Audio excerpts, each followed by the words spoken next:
Al-hasad ya'kulul hasanat kama ta'kulun narul hatab. Ujar Nabi, dengki itu, hasad tadi, itu memakan kebaikan sebagaimana memakannya api akan kayu kering, kayu bakar. Nah, kenapa sebabnya hasad itu memakan kayu, memakan kebaikan kita, membakar kebaikan-kebaikan yang diperbuat? Sebab hasad itu menimbulkan perbuatan-perbuatan yang tercela.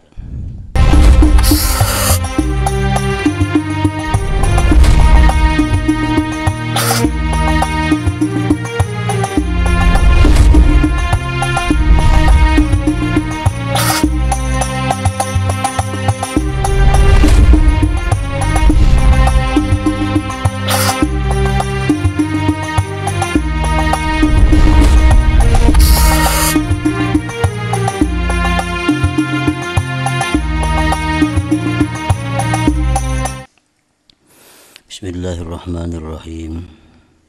Alhamdulillahi rabbil alamin. Wassalatu wassalamu ala asyrafil anbiya'i wal mursalin Sayyidina Muhammadin wa ala alihi wa sahbihi ajma'in. Qala al-musannif rahimahullah wa nafa'ana bi'ulumihi fid dharain amin. Wa ammal hasadu fahuwa mu'adatun lillah zahiratun wa munaza'atun lahu fi mulkihi bayyinatun li'annahu subhanahu idza an'ama ala ba'di ibadihi bi ni'matin fala syakka annahu muridun lidzalik wa mukhtarun lahu idh la mukriha lahu ta'ala. فإذا أراد العبد خلاف ما أراد مولاه فقد أساء الأدب واستوجب العطب. Dan adapun iri dengki, ini yang ketiga daripada pokok dosa-dosa hati. Pertama takabur, yang kedua riya, yang ketiga iri dengki. Itu tiga dosa besar yang merupakan sumber daripada maksiat-maksiat hati yang lainnya. Adapun iri dengki itu, maka adalah dia memusuhi bagi Allah yang zahir dan menentang bagi Allah pada kerajaan Allah yang nyata. Karena bahwasanya Allah Subhanahu wa ta'ala apabila memberikan nikmat atas sebagian hambanya dengan suatu nikmat, maka tidaklah ragu-ragu bahwa Allah menghendaki bagi yang demikian itu. Dan Allah yang memilih bagi yang demikian itu.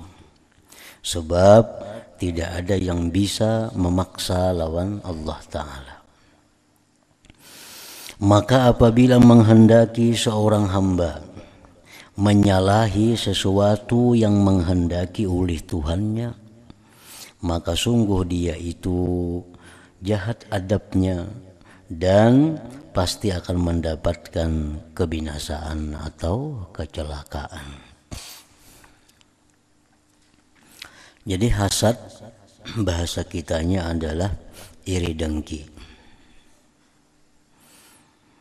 Sedangkan bahasa agama, hasad itu artinya ayyuhibba zawalan ni'mat anil muslim. Itu hasad. Ayyuhibba zawalan ni'mah anil muslim, bahwa dia menyukai atau mengingini, menghendaki hilangnya suatu nikmat dari orang Islam.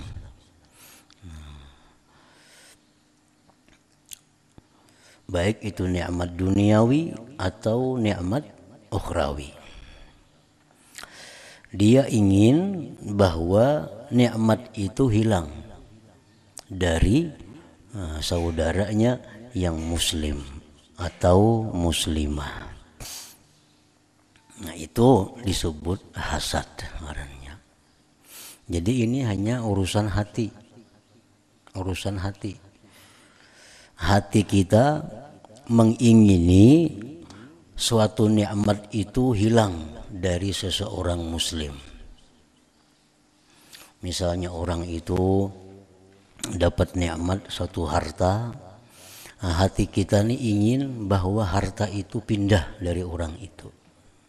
Nah, itu ngarannya adalah hasad. Atau nikmat kedudukan, nikmat jabatan. Ada orang kawan kita dapat kedudukan, dapat jabatan yang baik. Nah, kita ingin di dalam hati kita kepingin bahwa inya itu diampihi orang, dipindah orang dari jabatan itu. Nah, itu ngarannya adalah hasad. Sama ada ia menginginkan nikmat itu atau dia kada menginginkan. Umpamanya inya kepingin bahwa nikmat orang itu berpindah kepadanya. Nah, ini hasad juga ngarannya. Inya menghendaki misal benda atau barang itu. Inya hendak supaya barang itu hilang dari tangan saudaranya. Dan inya hendak memiliki barang itu. Nah, itu hasad. Atau kedudukan atau jabatan, inya hendak duduk di situ. Nah, kawannya diandak kurang, lalu hatinya tuh ingin bahwa kawannya itu dipindah, inya nang hendak ke sana. Nah, itu ngarannya adalah hasad. Jadi ini penyakit hati.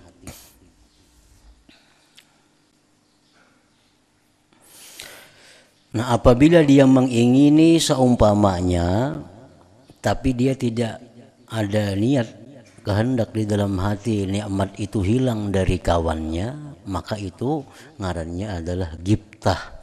Nah, lain hasad. Kawannya misal berisi barang ini, inya kada hendak barang itu hilang dari kawannya, cuma nya hendak juga isi kayak itu. Nah, ini ngarannya gibtah. Itu kada hasad. Kada hasad itu sebab inya kada mengingini hilangnya nikmat dari kawannya, tapi inya hendak inya kayak kawannya juga. Nah, itu ngarannya gibtah. Itu kada papan itu. Nah, hasad ini menghendaki nikmat orang itu hilang, baik hilangnya kemana atau hilangnya berpindah kepada dirinya. Nah, itu hasad. Dan hasad ini Rasulullah menyatakan bahwa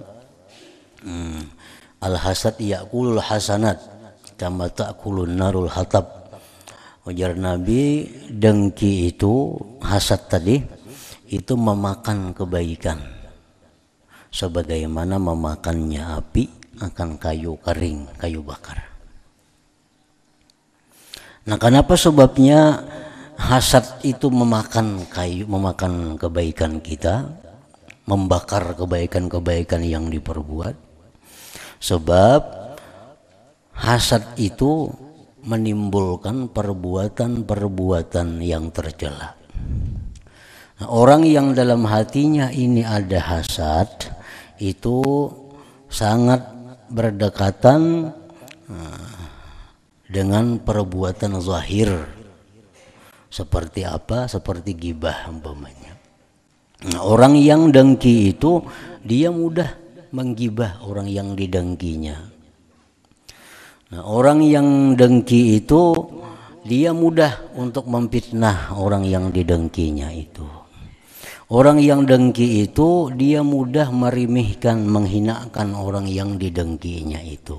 Nah, gibah, memfitnah, menghinakan orang itu perbuatan-perbuatan yang menyebabkan amal ibadah kita hilang, berpindah kepada orang yang digibah itu, berpindah kepada orang yang difitnah itu, berpindah kepada orang yang dihinakan itu.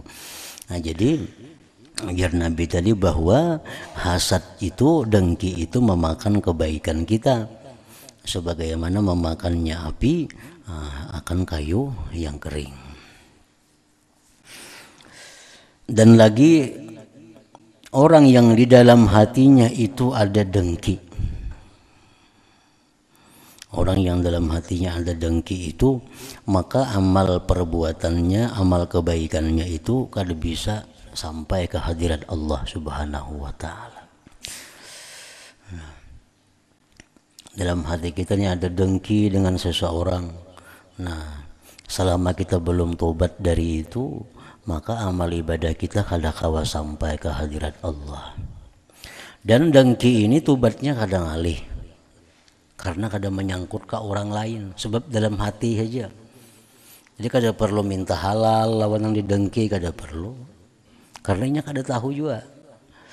Dalam hati, kan hati kita ini ingin bahwa nikmat orang itu hilang, kan dalam hati gitu.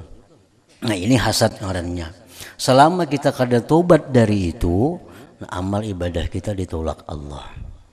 Tobat, nah tobatnya cukup lawan Allah, sebab itu yang didengki kada tahu apa isi hati kita. Kada perlu minta ampun lawan yang didengki tadi, kada perlu minta maaf, kada perlu, kecuali sudah berpindah dari dengki kepada menggibah. Nah, itu lain lagi.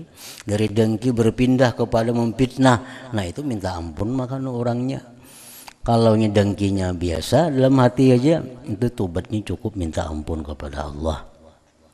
Nah, selama kita belum tobat dari dengki itu, nah sejak itu amal kita kada bisa sampai kepada Allah, terhenti di langit yang kelima, terhenti di situ, kada bisa naik lagi.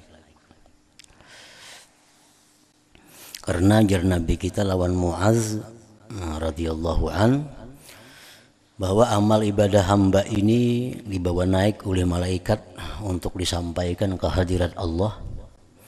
Begitu sampai di langit pertama diperiksa oleh malaikat penjaga langit pertama itu. Nah, bila orang nang beramal ini orangnya itu orang yang suka menggibah orang,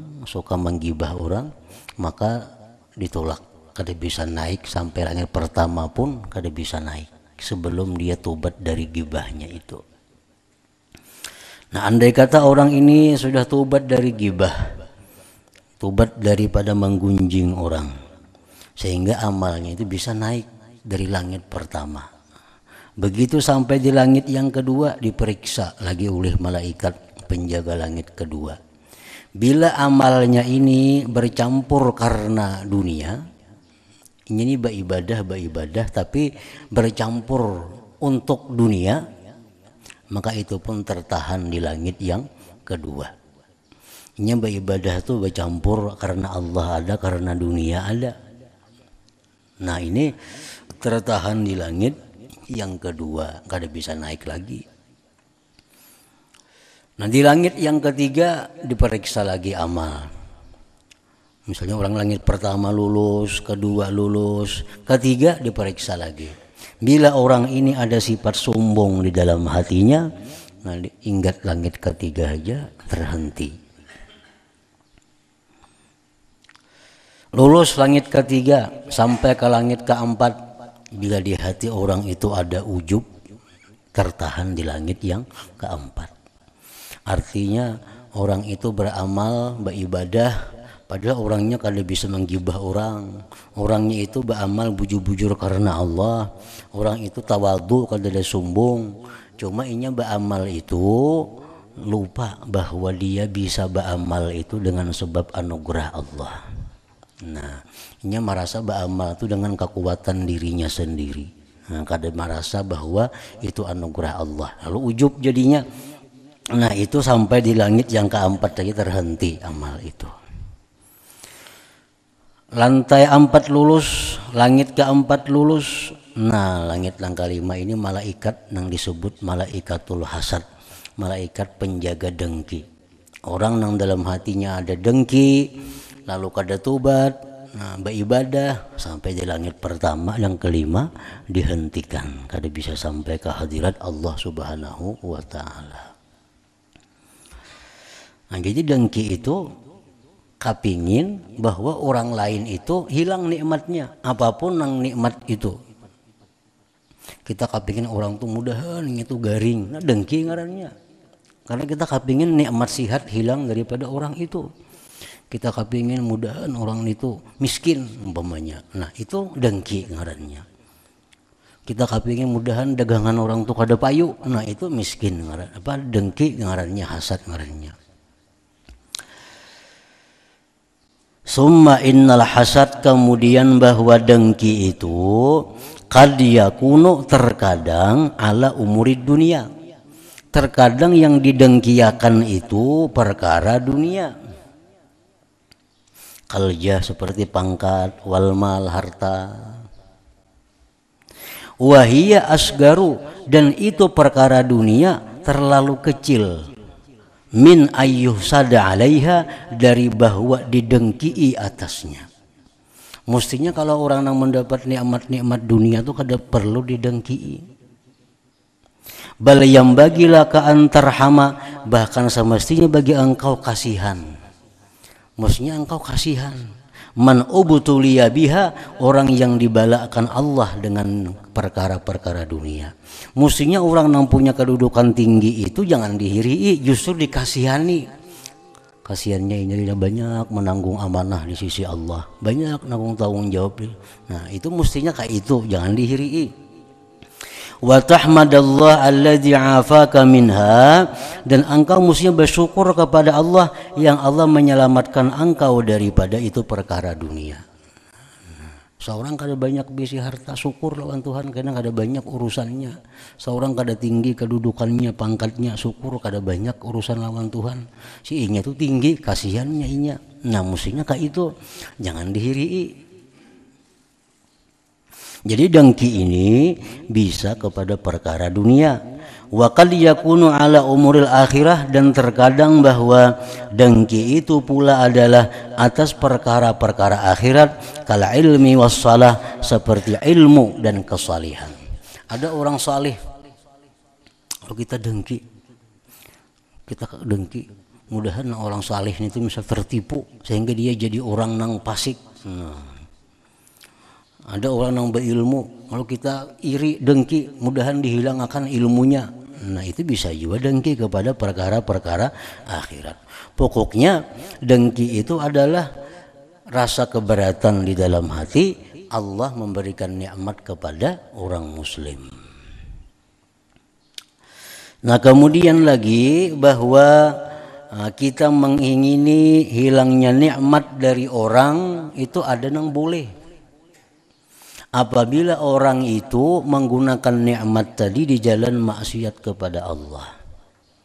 Ada orang sugih, ini kata jubana memaksiat dengan kekayaannya itu, mengadakan acara ini, mengadakan kemaksiatan. Lalu kita kepingin dalam hati ini mudahan itu miskin, nyaman ampih kayak itu gawiannya. Nah ini kada dengki ngarannya, itu kada apa-apa. Ada orang menduduki jabatan yang tinggi, alunya macam-macam berbuat kejahatan dengan kedudukan itu. Lalu kita kepingin mudahan diampihi orang di situ. Nah itu kada apa-apa itu. Itu kada dengki nang tercela. Itu nang bagus ngarannya. Nang dicela itu adalah mengingini hilangnya nikmat dari orang muslim. Nang inya bagus dalam menjalankan nikmat itu.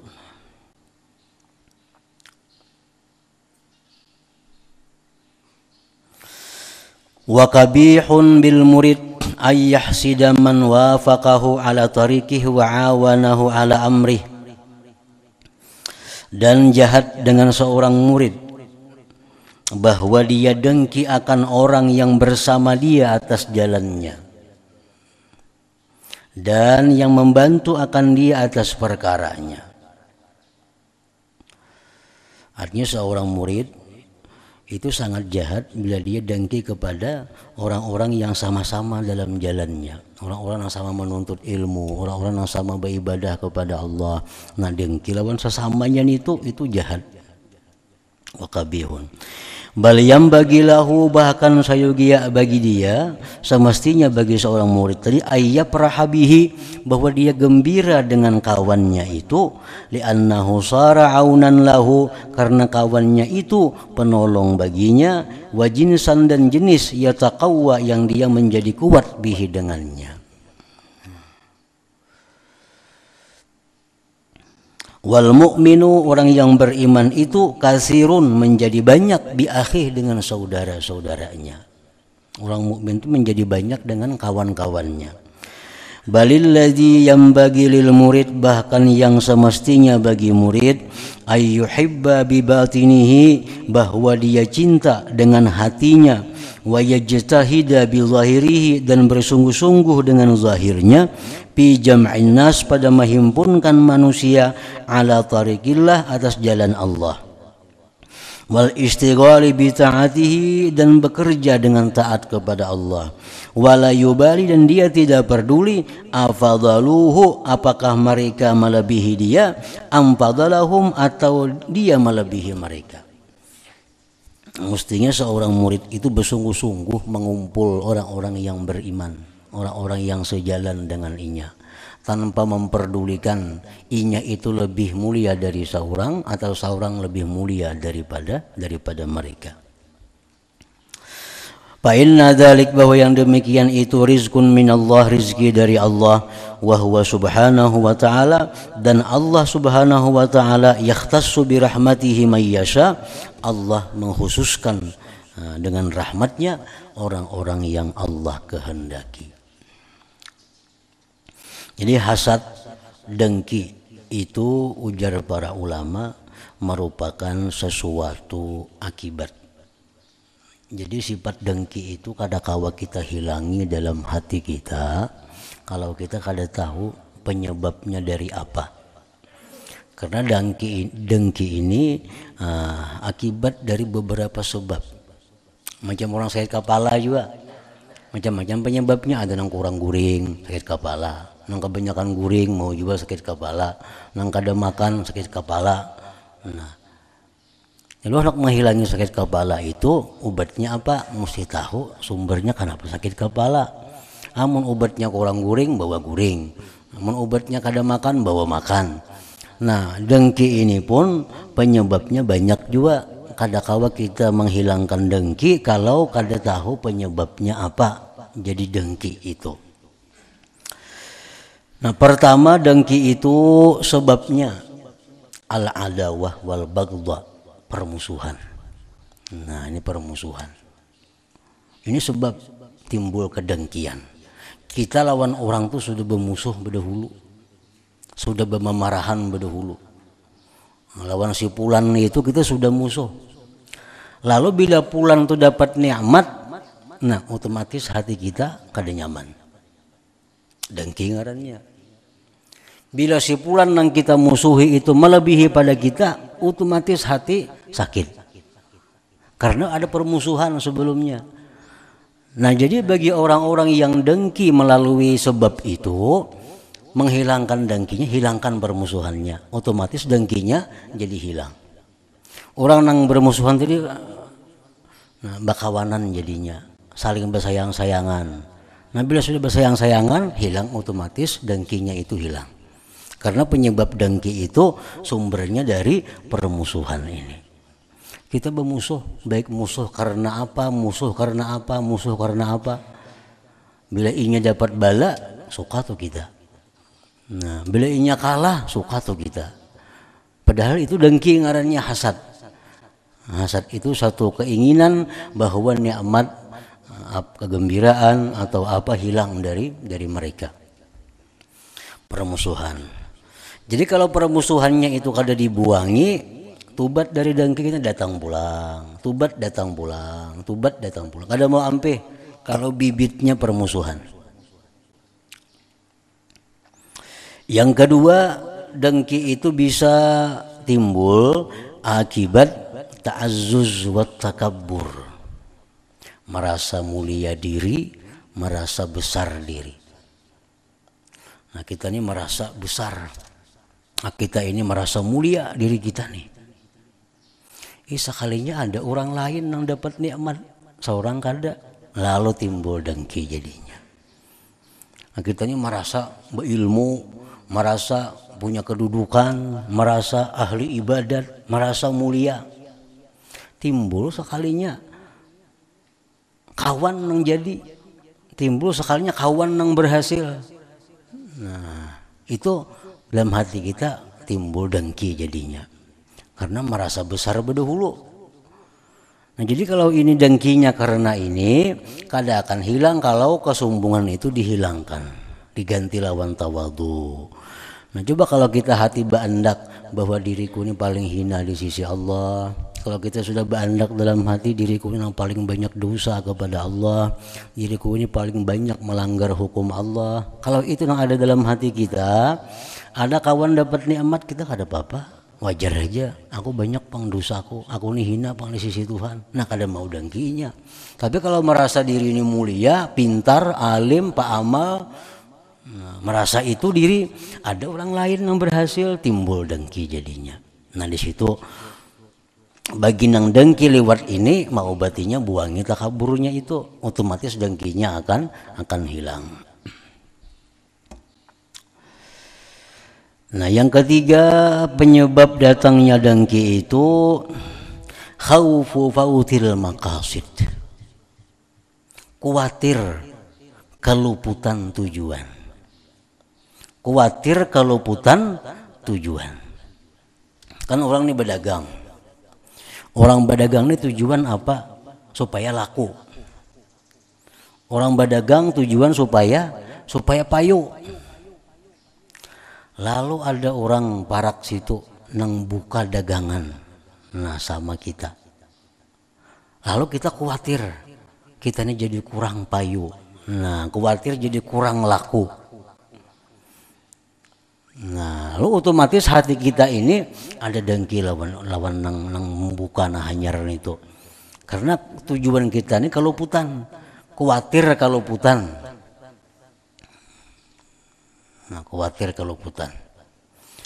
Nah, karena sudah kita buka toko, kita sudah payu berjualan, sudah rami berjualan, sekalinya ada yang buka sebelah juga warung sama kita. Lalu kita khawatir. Nah itu hati kita itu mudah datang dengki lawan nang hanyaran itu, mudah dengki. Nah ini mengobatinya itu adalah dengan memperkuat tauhid. Nah maka qadarallahu laka fahuwa laka la li ghairik. Itu perkuat tauhid. Sesuatu yang memang rezeki ditakdirkan untuk engkau, kada akan buka ke lain walaupun betatai dagangan. Nah itu yang diperkuat. Walaupun 10 nang menyayangi aku nih buka, tapi kalau rezekiku ada, kada akan lari menyubalah, kada akan lari ke orang lain. Nah ini yang diperkuat dalam hati ini. Bila ini diperkuat, kada dengki kepada sebelah menyubalah nang usaha nang dagangannya sama lawan kita. Karena kita kada akan khawatir kehilangan tujuan. Sebab nang sudah ditakdirkan Allah untuk kita pasti datang kepada kita. Walaupun 1000 nang buka sama kita. Nah itu. Jadi mau obati dengki itu ya kayak itu caranya. Kada kawa dengkinya diobati kalau kada tahu sebabnya apa. Kalaupun kita tobat, kayaknya isuk mungkin jam berikut datang pulang. Ini hati ini dengki lawan si pulan. Salah aku dengkinya, astagfirullahalazim wa atubu ilaihi, tobat dah. Habis itu dosanya karena tobat tadi. Tapi kayaknya bisa jam-jam berikut muncul pulang enaknya. Karena bibitnya akarnya kada tahu. Nah, kalau tahu itu yang diusahain, yang dihilangkan. Wa fil qalbi akhlaqun katsiratun mazmumah, di dalam hati ini banyak akhlak yang tercela. Lain pada sombong, ria, dengki, lain pada itu banyak lagi yang lain-lainnya. Lam nazkurha, kada kami sebutkan itu hirsan alal ijaz, karena kami kepingin ringkas.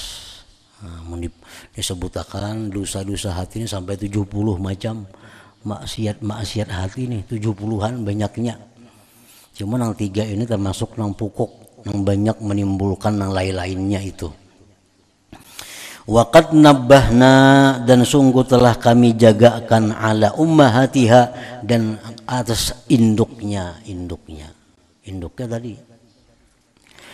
Wa ummul jami, sedangkan induk keseluruhan, wa asluha, asal keseluruhan maksiat hati, wa magrisuha, tempat tumbuhnya maksiat hati, itu adalah hubbud dunia, mencintai dunia. Ini sumbernya. Fahubbuha, maka mencintai dunia itu ra'su kulli khati'ah, merupakan pokok dari segala kesalahan, pokok dari segala dosa. Artinya kalau kita mencintai dunia itu macam-macam mau kita lakukan, ba'amal jadi kada ikhlas. Ba'amal jadi kada, karena kita mencintai dunia. Ba'amal ada tujuan dunianya, berbuat ibadah ada tujuan dunianya, semuaan ada tujuan dunia. Karena dalam hati kita yang bertunggu itu ada mencintai dunia itu. Wa idza salimal qalbu minhu, bila mana selamat hati daripada mencintai dunia itu, faqad salaha, maka hati jadi bagus, wasafa dan bersih, wa tanawwara dan bercahaya, wa taba dan baik, wa ta'ahala dan siap menerima, liwaridatil anwar, bagi datangnya cahaya-cahaya dari Allah Subhanahu wa taala. Wasaluha, dan patutlah hati, lil mukasyafah, untuk dibukakan, bil asrar, dengan rahasia-rahasia Allah Subhanahu wa taala. Nah, faslun ay hadza faslun pulang, wa 'alal murid ay yajtahida fi kaffi jawarihi 'alal ma'asi wal asam.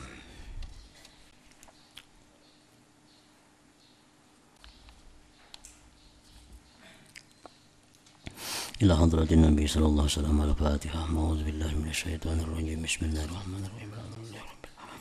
الرحمن الرحيم مالك يوم الدين. إياك نعبد وإياك نستعين. اهدنا الصراط المستقيم صراط الذين أنعمت عليهم غير المغضوب عليهم ولا الضالين. بسم الله الرحمن الرحيم. الحمد لله رب العالمين، اللهم صل وسلم على سيدنا محمد وآله وصحبه أجمعين. اللهم اغفر لنا ما أخطأنا وما تعمدنا وما أسررنا وما أعلنا وما أنت أعلم به منا، أنت المقدم وأنت المؤخر، لا إله إلا أنت. اللهم انفعنا بما علمتنا وعلمنا ما ينفعنا وزدنا فهما وعلما وعملا وهدى وتوفيقا برحمتك يا أرحم الراحمين. صلى الله على سيدنا محمد وآله وسلم. الحمد لله.